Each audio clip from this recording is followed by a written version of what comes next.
বাবা কারবালায় যেন পৌঁছে গেছে।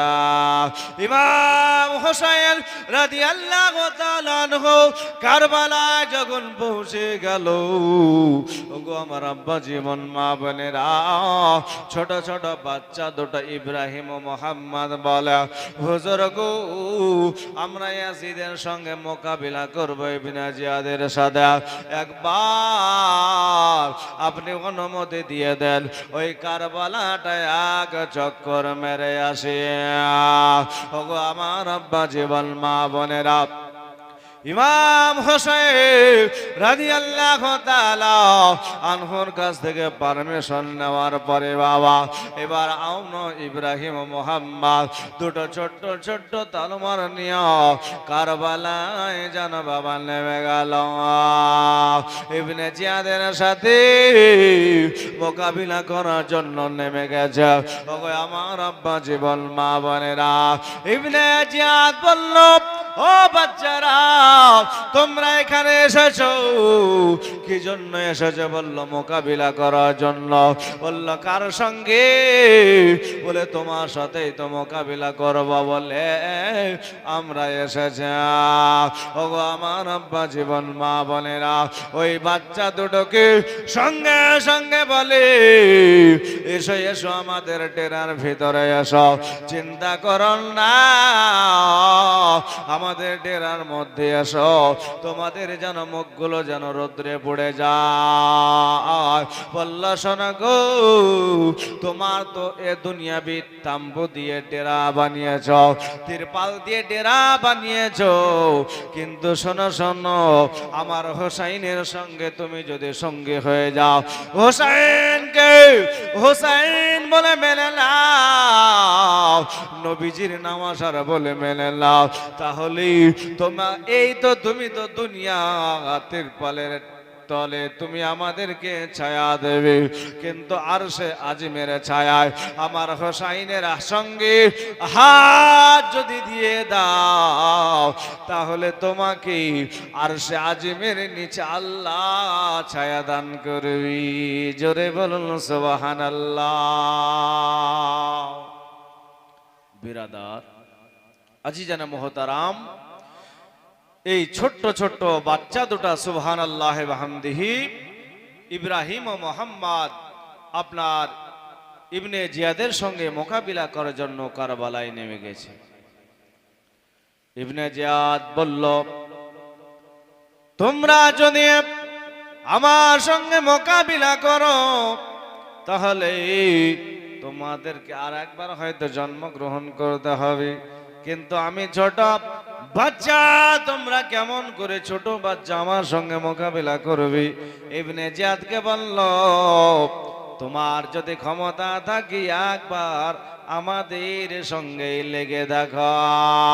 ওগো আমার আব্বা জীবন মা বোনেরা, ইমাম হোসাইনের সৈন্যর বয়স 8 থেকে 10 বছরের বাচ্চা, এই দুইজন বাচ্চা আর একদিকে 22,000 সৈন্য কারবালায় আপনারা জানেন নেমে গেল।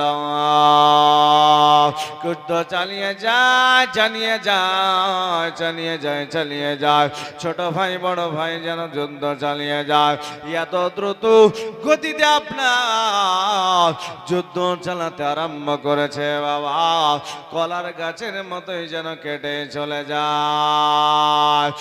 22,000 সৈন্যের সঙ্গে 8 থেকে 10 বছরের বাচ্চা এখন মোকাবিলা চলতে আরম্ভ করেছে।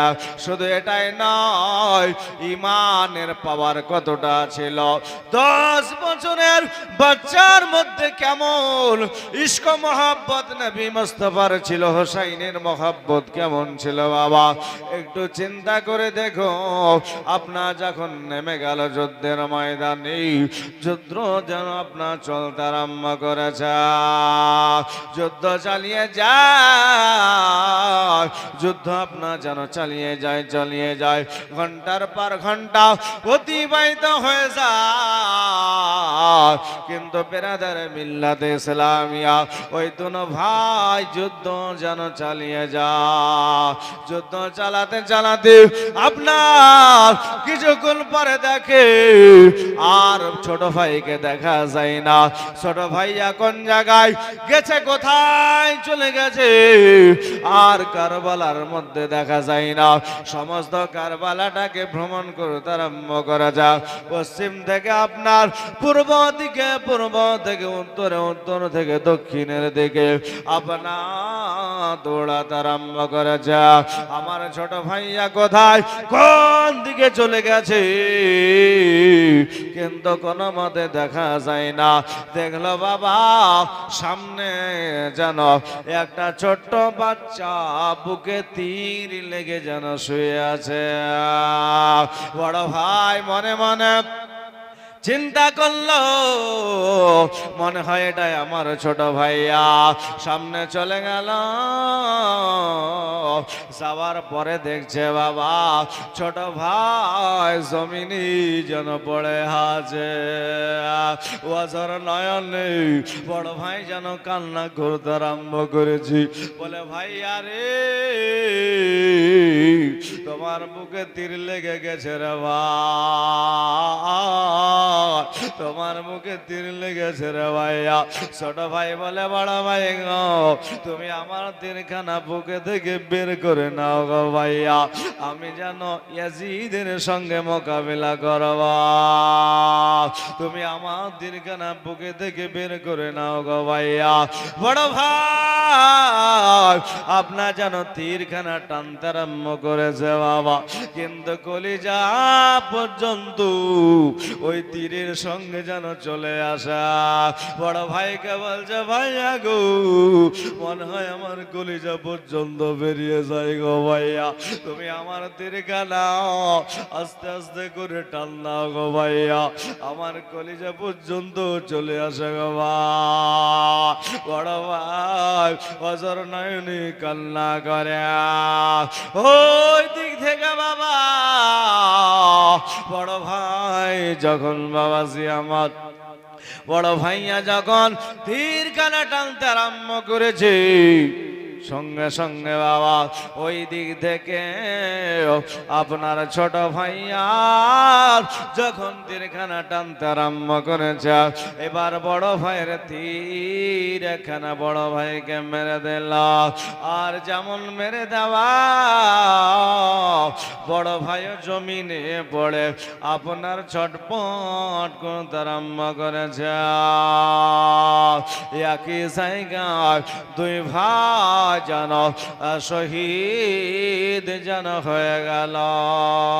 সগরা কাদে মদিনায় আসগার, কাদে কারবালায় সগরা, কাদে মদিনায় আসগার, কাদে কারবালায় সগরা, কাদে মদিনায় আসগার, কাদে কারবালায় সগরা, কাদে মদিনায় আসগার, কাদে কারবালায়।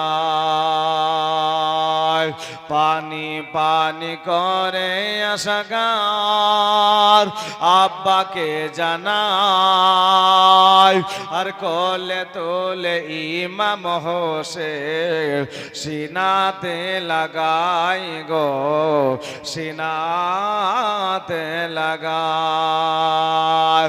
আরে বেনহাই দা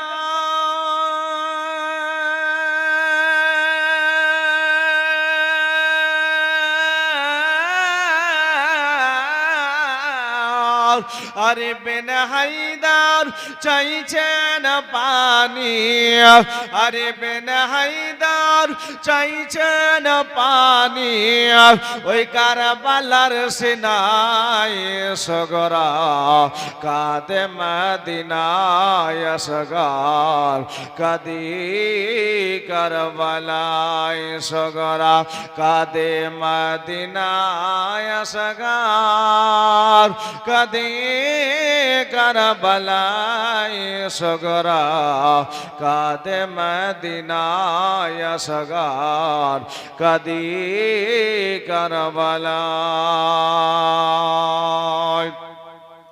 আসমান কাঁদে জমিন কাঁদে কাঁদে হর গেলে মা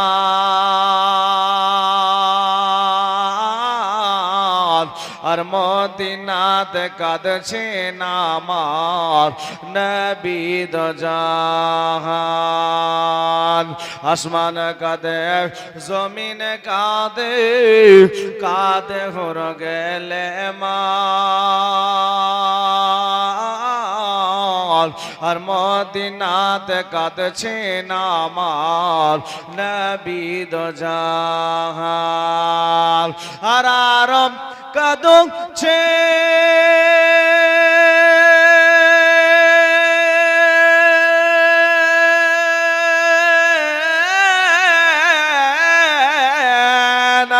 আর আরো কাঁদছেন ওই মা ফাতেমা আর আরো কাঁদছেন ওই মা ফাতেমা তার আপন রোজায় সগরা কাঁদে মদিনায় সগর কাঁদে কারবালায় সগরা কাঁদে মদিনায় असगार कदे करबलाय सगरा कदे मदीनाय असगार कदे करबलाय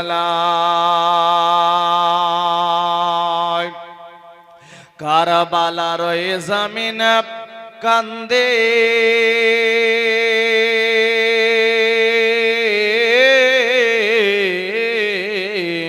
কারবালার ওই জমিন কাঁদে শোনো হাই রাহাত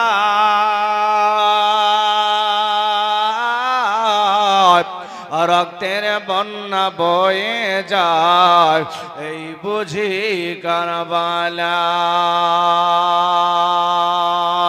কারবালার ওই জমিন কাঁদে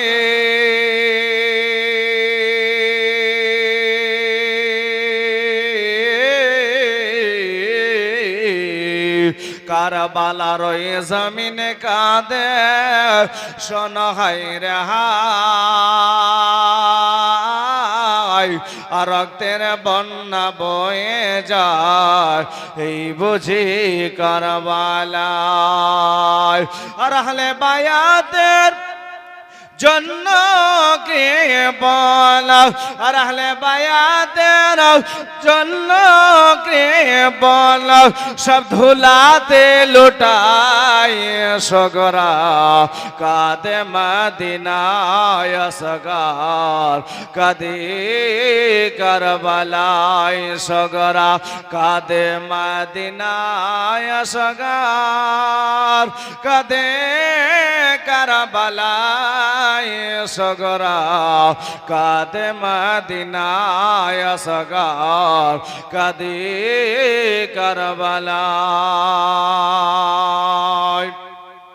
আর আসর রাতে বরখা পরে আমার মা ফাতেমা আসিয়া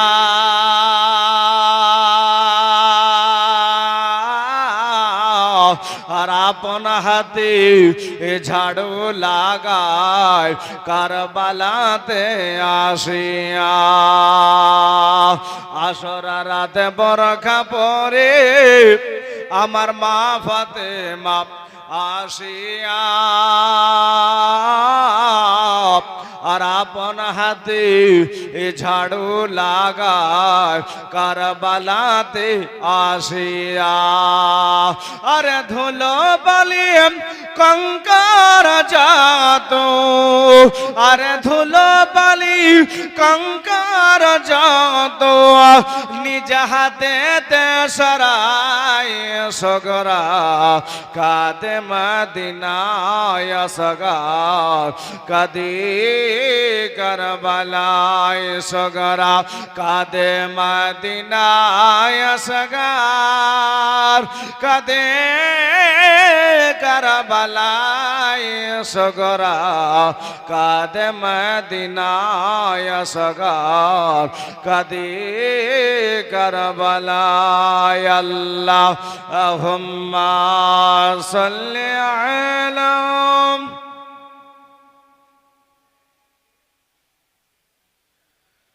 মাওলানা মুহাম্মদ ওয়ালা আলে সাইয়্যিদিনা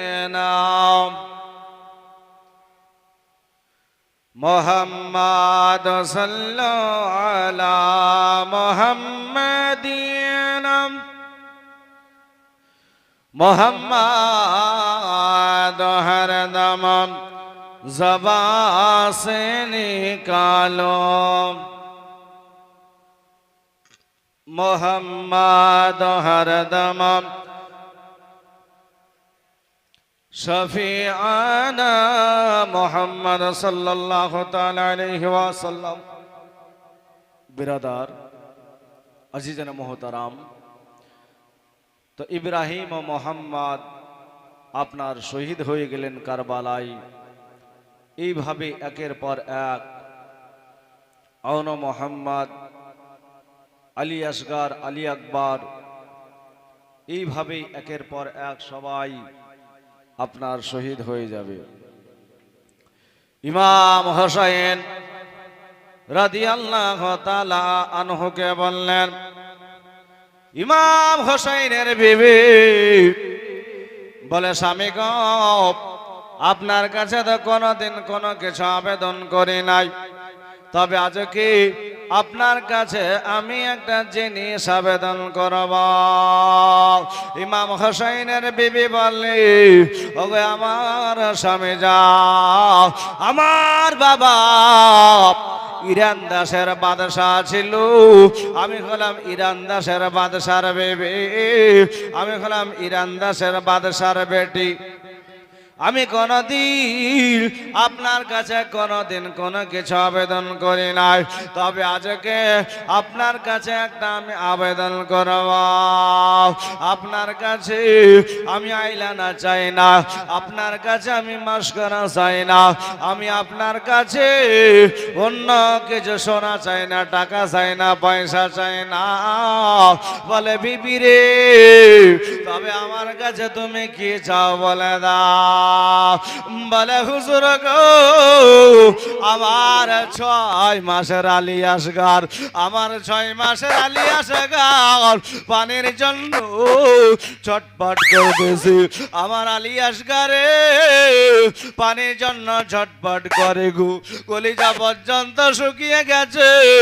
আপনি আমার 6 মাসের আলী আসগারের জন্য ফোরাত নদী থেকে পানি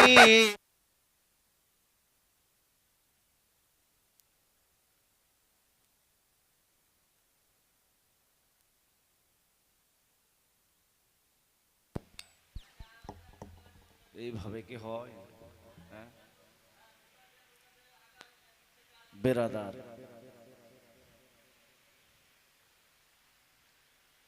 জেনারেটরে চলুক না, অসুবিধা কি? বেশিক্ষণ তো লাগে নাকি? এত বড় আয়োজন করে যদি তেলের জন্য চিন্তা ভাবনা হয় এত, তো কি করে হবে? বেরাদার আজিজানে মোহতারাম, ইমামে হোসাইন রাদিয়াল্লাহু তাআলা আনহুকে বললেন যে, হুজুর, আমি তো আপনার কাছে কোনোদিন কোনো কিছু আবেদন করি নাই, তবে আজকে আপনার কাছে আমি একটা জিনিস আবেদন করেছি, আপনি যেন আমাকে না বলিয়েন না। ইমাম হোসেন রাদিয়াল্লাহু তাআলা আনহু বললেন, বিবি তুমি আমার কাছে কি চাও বলে দাও। বলল, স্বামী গো, আমার বেটা আলী আসগরের জন্য ওই ফোরাত নদী থেকে পানি এনে দাও। আপনার কাছে কোনোদিন কোনো কিছু আবেদন করে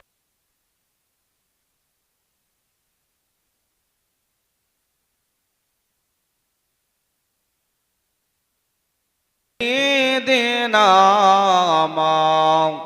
লানা মুহাম্মদ ওয়ালা আলে সাইয়্যিদিনা মাওলানা মুহাম্মদ সাল্লাল্লাহু আলা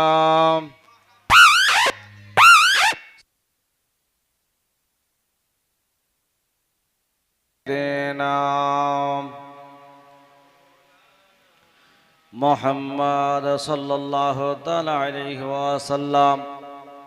বিরাদার জিজান মুহতারাম, ইমাম হোসাইন আলী আসগরের জন্য বাবা ওই ফোরাত নদীতে পৌঁছে গেল। ফোরাত নদীতে গিয়া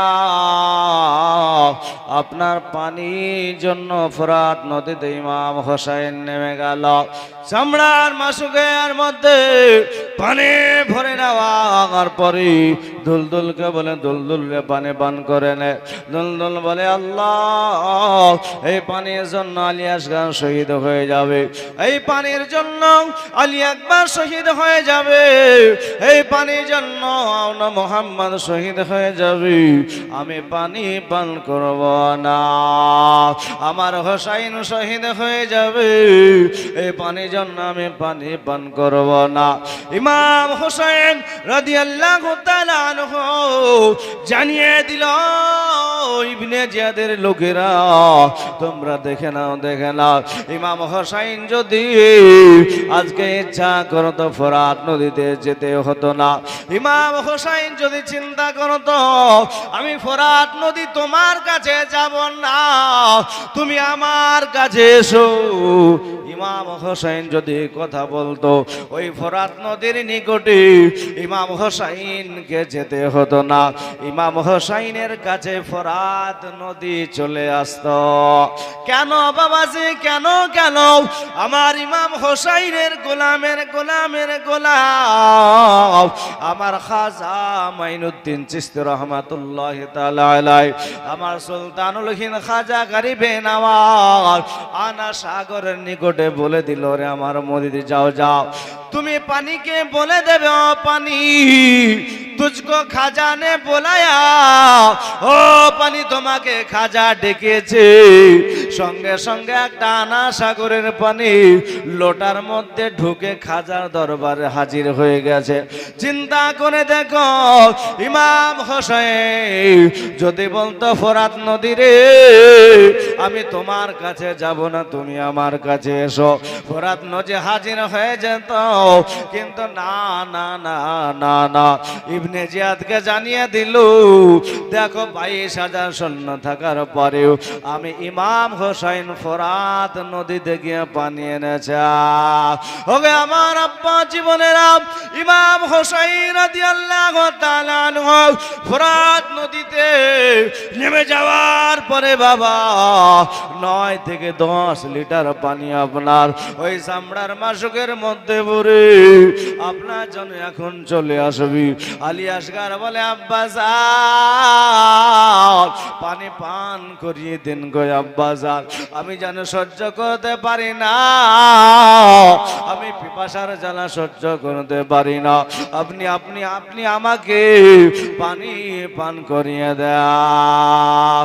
ইমাম হোসেন বলে, বেটা আলী আসগর তোমার মায়ের কোলে বসে বসে তুমি পানি পান করবে রে বেটা, তুমি চিন্তা করো না রে বেটা, চিন্তা করো না, আমি তোমার জন্য 9 লিটার পানি নিয়েছি রে বেটা, তুমি তোমার মায়ের কোলে বসে বসে পানি পান করবে। আলী আসগর বলে, আব্বা গো এখন যদি একটু পানি পান করতাম গো আব্বা যাও।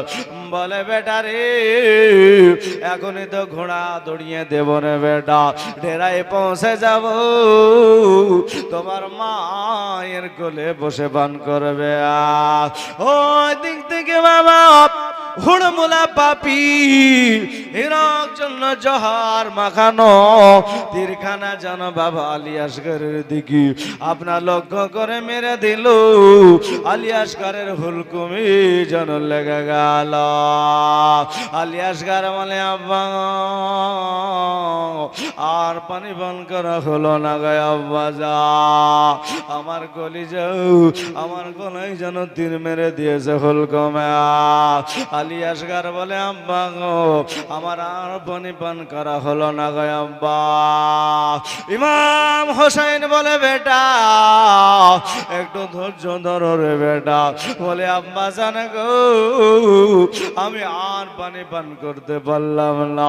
আমার হোসেন বলে বেটা দুনিয়ার পানি না খেয়েছো তো কি হয়েছে রে বেটা, আমার নানা যাও তোমার জন্য হাউজে কাউসারের পানি নিয়ে দাঁড়িয়ে থাকবে। ও বেটা তুমি চিন্তা করো না। আলী আসগরে যেন কুলকুমে তিল লেগে গেছে, শরীরটা যেন রক্তই রক্ত তো হয়ে গেছে। আলী আসগর আমার হোসাইনের কাঁধে বাবা এই রক্ত মাখা জামা লইয়া আমার আলী আসগর হোসাইনের কাঁধে যেন চলে যায়। ডেরায় আসার পরে বলল বিবিরি তোমার বেটা তোমার কাছে কোনোদিন পানি চাইবে না রে বিবা, তুমি নাও নাও, তোমার বেটা পানি আর কোনোদিন তোমার কাছে চাইবে না। আলী আসগর কোনো বাবা কথাই বলে না, কথাই বলে না গো। দুনিয়া থেকে আলী আসগর বিদায় হয়ে গেছে। ইমাম হোসাইন রাদিয়াল্লাহু তাআলা আনহু যেন বাবা একের পর এক যেন লাশ আপনার ঢের লেগে গেছে, একের পর এক বহন করে আজ যেন দাফন করি। আলী আসগরের কবরটা আপনার খনন করা হলো, আলী আসগরকে দাফন করা হলো। আপনার দাফন করার পরে বাবা আলী আসগরের কবরের সামনে দাঁড়িয়ে দাঁড়িয়ে বাবা আমার হোসাইন যেন দোয়া করে। হোসাইন বলে বেটা আমি তোমার কবরে পানি দিতে পারলাম না রে বেটা, তুমি জানো কালকে কিয়ামতের মাঠে আমার কাছে দাবি করো না রে বেটা, তোমার কবরে আমি ঝর্ণার পানি দিতে পারলাম না, তোমার কবরে নলকূপের পানি দিতে পারলাম না, তোমার কবরে আমি বৃষ্টির পানি দিতে পারলাম না রে বেটা, তবে আমি তোমার কবরে যেই পানি দিলাম রে বেটা দুনিয়ার কোন মানুষ দিতে পারবে না। বলে আব্বা গো আমার কবরে পানি দিলেন তো কোন পানি দিলেন গো? বলে বেটা রে আমি তোমার কবরে আমার চোখের 3 ফোঁটা পানি দিয়ে দিলাম রে বেটা, তুমি জানো কালকে কিয়ামতে দাবি করো না। ওগো আমার আব্বা জীবন মা বোনেরা একের পর এক যেন সবাই শহীদ হয়ে গেল। আউন মোহাম্মদ শহীদ হলো, ইব্রাহিম ও মোহাম্মদ শহীদ হয়ে গেল, আমার হোসাইন এবার বাবা কারবালায় নেমে যাবে। একদিন করে 2 দিন করে আমার হোসাইন 3 দিন ধরে যুদ্ধ চালিয়ে যাবে। বল জাইনুল আবেদিন বিরাদার মিল্লাত ইসলামিয়া ইমাম হোসাইন বলে বোন রে আমি যে কারবালায় চলে যাব, 8 তারিখ হয়ে গেল যুদ্ধ বাবা চালিয়ে যায়, 9 তারিখ হলো আপনার যেন যুদ্ধ বাবা চালিয়ে যায়। ইমাম হোসাইন বলল আজকে শুনে নাও তোমরা কেউ ঘুমাবে না, আজকাল রাত্রিটা হলো আশুরার রাতের।